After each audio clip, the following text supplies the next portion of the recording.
अस्सलाम वालेकुम dear viewers. आज हम पढ़ेंगे एक मैकेनिज़्म है, उसके लिए हमारे पास इसको पढ़ना बहुत ज़्यादा ज़रूरी है, अल्कीन का मैकेनिज़्म। तो पढ़ेंगे सबसे पहले उसके लिए स्टेबिलिटी ऑफ कार्बोकेटाइन। हमारे पास कार्बोकेटाइन आप सबको पता है, अगर नहीं पता तो यहाँ पर सीख ले। कार्बोकेटाइन की थ्री अकसाम है। सबसे पहले कार्बोकेटाइन, इसको हम 1 डिग्री या प्राइमरी कार्बोकेटाइन कहते हैं।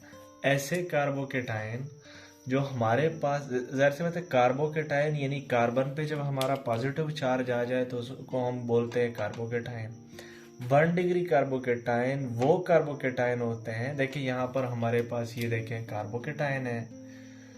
अगर आपके पास कार्बोकेटाइन के बगल में दूसरा यानी जो हमारे पास कार्बोकेटाइन है, वो कार्बन जिस पे पॉजिटिव चार्ज है वो सिर्फ एक कार्बन से अटैच है, फर्दर एक कार्बन से अटैच है। देखिए दूसरी तरफ तो वो हाइड्रोजन से अटैच है, इस साइड पे वो सिर्फ एक कार्बन के साथ अटैच है।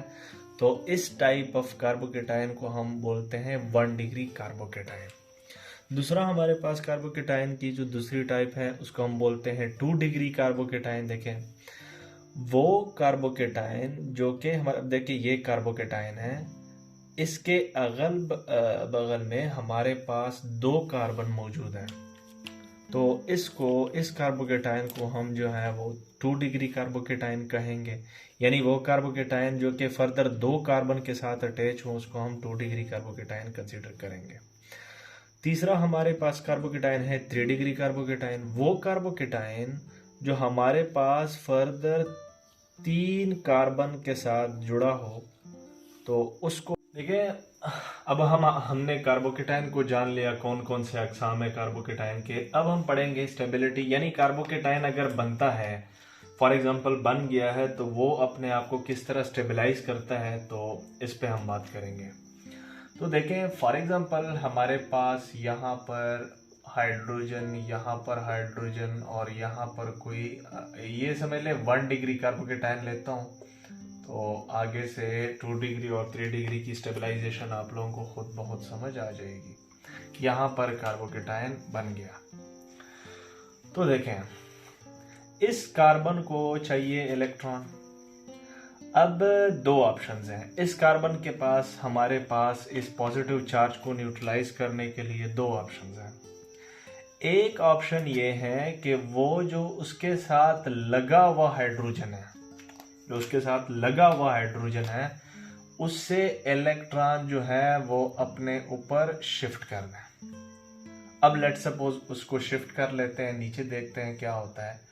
तो ये देखें CH3 हमारे पास ये बन गया, और इसको देखें यहाँ पर हाइड्रोजन। अब देखें कार्बन के ऊपर पॉजिटिव चार्ज है, यहाँ पर एक इलेक्ट्रॉन कार्बन का था, जिसकी वजह से कार्बन का पॉजिटिव चार्ज जो है वो न्यूट्रल हो गया। अब एक इलेक्ट्रॉन हाइड्रोजन का, यानी दो इलेक्ट्रॉन कार्बन के ऊपर शिफ्ट हो गए हैं, तो इस कार्बन के ऊपर कौन सा चार्ज आया? Negative charge. यानी कार्बोकेटाइन से यहां पर बन गया कार्बो एनाइन। क्या बन गया? कार्बो एनाइन। तो देखें क्या यहां पर इस कार्बन की को स्टेबिलिटी गेन हुई? नहीं हुई, बिकॉज यहां पर पॉजिटिव चार्ज था, यहां पर नेगेटिव चार्ज था। फॉर एग्जांपल यहां पर वो हाइड्रोजन H+ को निकाल भी दें, तो यहां पर उसके ऊपर पॉजिटिव चार्ज था, यहां पर नेगेटिव चार्ज है। अब कोई स्टेबिलिटी गेन नहीं हुई। स्टेबिलिटी इसलिए गेन नहीं हुई कि यहां पर भी चार्ज, यानी चार्ज का नेचर सेम हो गया, बाकी चार्ज तो उतना ही है, यहां पर पॉजिटिव यहां पर नेगेटिव, यानी कार्बोकेटाइन से कार्बोएनाइन बन गया, कोई स्टेबिलिटी गेन नहीं हुई।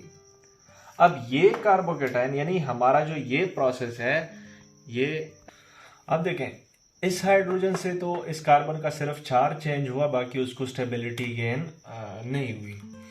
तो इस कार्बन को, अगर ये कार्बन देखें, मतलब इस कार्बन को लगे कि इस कार्बन के ऊपर पॉजिटिव चार्ज है, तो एक पूरे मॉलिक्यूल के अंदर एक इंडक्शन क्रिएट होगा, यानी ये कार्बोकेटाइन इलेक्ट्रॉन खींचेंगे इस कार्बन से।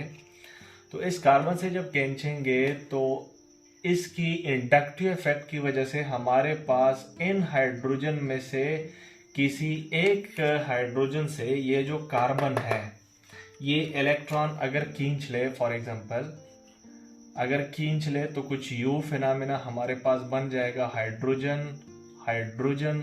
यहाँ पर फॉर एग्जांपल मैं लेता हूँ इस कार्बन से, इस हाइड्रोजन से इलेक्ट्रॉन खींच लिए और हमारे पास H+ जो है वो बाहर निकला। तो देखें यहाँ पर हमारे पास नेगेटिव चार्ज हो गया। अब यहाँ पर हाइड्रोजन और यहाँ पर हाइड्रोजन, इस कार्बन के ऊपर पॉजिटिव चार्ज है। अब ये यहाँ पर कितने इलेक्ट्रॉन्स हैं? 2 इलेक्ट्रॉन्स हैं, बिकॉज यहाँ पर एक इलेक्ट्रॉन तो कार्बन का अपना था और एक इलेक्ट्रॉन जो है वो हाइड्रोजन का शिफ्ट हुआ। अब ये इलेक्ट्रॉन जो है वो इस कार्बन को मिलेगा और ये कार्बन जो है वो क्या हो जाएगा? न्यूट्रल हो जाएगा और न्यूट्रल कार्बन और कार्बन आपस में मिलकर डबल बॉन्ड बना लेंगे। अब देखें कुछ यूं हुआ कि कार्बोकेटाइन के साथ जो लगा हुआ एडजेसेंट कार्बन है उस पे जो हाइड्रोजन है, उस कार्बन ने उस हाइड्रोजन को निकाल लिया, अपने ऊपर नेगेटिव, उसके ऊपर पॉजिटिव, और हमारे पास अल्कीन बन गया, लेट्स सपोज। अब देखें यहां पर हमारे पास सिग्मा बॉन्ड ने क्या हुआ? सिग्मा ने पाई के लिए कुर्बानी दे दी। यानी हमारे पास यहाँ पर कार्बन और हाइड्रोजन का कौन सा बॉन्ड था? Sigma bond. अब कार्बोकेटाइन की स्टेबिलिटी के लिए सिग्मा ने किसके लिए कुर्बानी दे दी? पाई बॉन्ड बनने के लिए। यानी सिग्मा कन्वर्ट हुआ किसमें? पाई में। तो हमारे पास इस प्रोसेस को हम बोलते हैं हाइपर कंजुगेशन। क्या बोलते हैं? Hyper conjugation. यानी हमारे पास कार्बोकेटाइन की स्टेबिलिटी के लिए क्या हो, मॉलिक्यूल के अंदर कार्बोकेटाइन के अंदर क्या हो सकता है? हाइपर कंजुगेशन, और कार्बोकेटाइन की स्टेबिलिटी गेन हो जाती है। अब सवाल ये पैदा होता है कि इन हाइड्रोजन को हम क्या कहेंगे जो कि कार्बोकेटाइन के एडजेसेंट कार्बन पे मौजूद हैं? तो इन हाइड्रोजन्स को हम बोलते हैं अल्फा हाइड्रोजन्स। क्या बोलते हैं? Alpha hydrogens. अगर मैं ये कहूं कि इसके अंदर हाइपर कंजुगेशन के चांसेस कितने हैं, तो आप बोलेंगे 1 2 3, तो 3 चांसेस हैं हाइपर कंजुगेशन के, यानी 3 अल्फा हाइड्रोजन मौजूद है। तो मैं तो ये कह सकता हूं alpha hydrogen is directly proportional to stability of carbocation. यानी जितना आपके पास अल्फा हाइड्रोजन ज्यादा होंगे उतना हाइपर कंजुगेशन के चांसेस ज्यादा होंगे। यानी सिग्मा कन्वर्ट होगा, हाइड्रोजन इलेक्ट्रॉन देगा कार्बन पे, इसके नेगेटिव, इसके ऊपर पॉजिटिव और डबल बॉन्ड बनेगा। तो जितना अल्फा हाइड्रोजन ज्यादा होंगे उतना हमारे पास कार्बोकेटाइन जो है वो मोर स्टेबल होगा। अब देखें, अच्छा अब देखें मैंने इसको ड्रा किया हुआ है। ये देखिए 1 डिग्री कार्बोकेटाइन है, ये आपके पास 2 डिग्री कार्बोकेटाइन है, ये आपके पास 3 डिग्री कार्बोकेटाइन है। इसको अगर हम देखें तो अब देखें कार्बोकेटाइन के साथ लगने वाले जो हाइड्रोजन है उसको हम कभी भी अल्फा हाइड्रोजन में शुमार नहीं करेंगे। यानी ये आपके पास अल्फा हाइड्रोजन नहीं है। आपके पास अल्फा हाइड्रोजन जो कार्बोकेटाइन से एडजेसेंट वाले कार्बन पे हाइड्रोजन है उसको हम अल्फा हाइड्रोजन कहेंगे। तो आप देखिए 1 डिग्री कार्बोकेटाइन के पास कितने अल्फा हाइड्रोजन है? 1 2 3। तो हाइपर कंजुगेशन के चांसेस कितने हुए? 3। इट मीन्स आपके पास अल्फा हाइड्रोजन कितने हुए? 3 हुए प्राइमरी या 1 डिग्री कार्बोकेटाइन के पास। अब 2 डिग्री कार्बोकेटाइन के पास अल्फा हाइड्रोजन कितने हैं? देखें, इसको हम तो अल्फा नहीं कह सकते, ये तो कार्बोकेटाइन के साथ हैं। अब 1 2 3, ये 4 और ये 5 और ये 6। 2 डिग्री के पास 6 आपके पास क्या है? अल्फा हाइड्रोजन मौजूद हैं। अब देखिए 3 degree carbocation, simple 3 degree carbocation को अगर हम देखें तो ये कार्बोकेटाइन है। अब 1 2 3 4 5 6 7 8 9, यानी आपके पास 3 डिग्री कार्बोकेटाइन के पास अल्फा हाइड्रोजन्स की तादाद वो है 9। अब मैंने एक इक्वेशन अभी लिखी, alpha hydrogen is directly proportional to stability of carbocation। तो किसके पास अल्फा हाइड्रोजन है? 3 डिग्री के पास। तो जाहिर सी बात है 3 डिग्री जो है वो अपने आप को फास्ट रिपेयर करेगा as compared to 1 degree carbocation. Stability का एक और ऑर्डर आप लोगों को बता देता हूं। यहां पर ये जो कार्बन है, ये जो कार्बोकेटाइन है, ये कहीं ना कहीं इन बल्की ग्रुप्स ने, जाहिर सी बात है हाइपर कंजुगेशन भी सबसे ज्यादा इस कार्बोकेटाइन के अंदर है।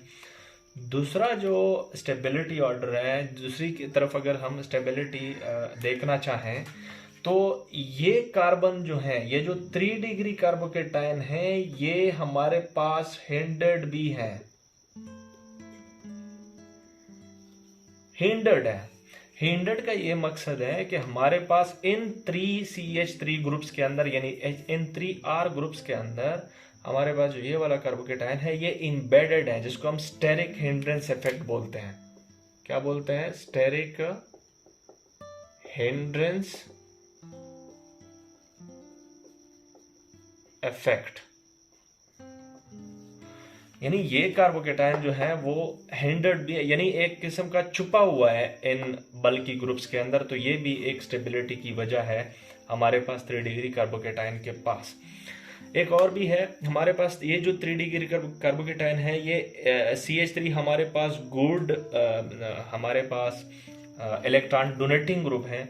तो ये इस कार्बोकेटाइन की तरफ अपने इलेक्ट्रॉन को तीनों अतराफ से थ्रू पॉजिटिव इंडक्टिव इफेक्ट जो है वो क्या करेंगे, पॉजिटिव इंडक्टिव इफेक्ट जो है वो क्या करेंगे, डोनेट करेंगे। तो उसका पॉजिटिव चार्ज कम करने की कोशिश करेंगे। जितना पॉजिटिव चार्ज कम करने की कोशिश करेंगे हमारे पास ये पॉजिटिव चार्ज कम होगा तो उतना हमारे पास अनरिएक्टिव होगा, तो ये मोर स्टेबल है। यानी 3 degree carbocation is more stable है। अगर मैं ऑर्डर लिखूं तो 3 degree is more stable then 2 degree which is more stable then 1 degree carbocation. ये हमारे पास स्टेबिलिटी ऑर्डर ऑफ कार्बोकेटाइन है।